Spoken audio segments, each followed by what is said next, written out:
این عکسای چند چهره رو دیدی چقدر قشنگ و جذابن؟ فکر کردی واسه داشتنش حتما باید بری آتلیه؟ نه، بیا بهت یاد بدم که فقط با گوشی توی دستت بسازیش. اول از همه هر تعداد عکسی که میخوای تو حالت نیمرخ بگیر. حالا برنامه پیکسارت رو باز کن، بیا داخلش و از همون صفحه اول از بخش پالت رنگ یه صفحه مشکی رنگ رو انتخاب کن و بیار داخل پیکسارت. حالا از قسمت تولز از بخش کراب یه سایز دل بخواه، مثلا سایز 3x2 رو براش انتخاب کن و تیک بالا رو بزن.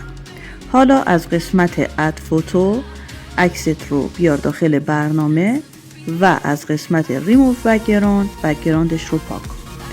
حالا جاگذاری کن تو قسمت مورد نظر و بعد عکس دومت رو بیار داخل کار که باز از قسمت اد فوتو عکس دومم رو اضافه میکنم، بک‌گراندش رو پاک میکنم و مثل عکس قبلی جاگذاری میکنم.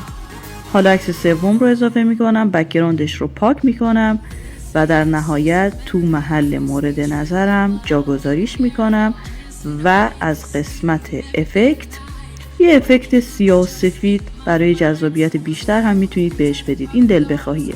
حالا به راحتی یه عکس چند چهره خیلی جذاب داری.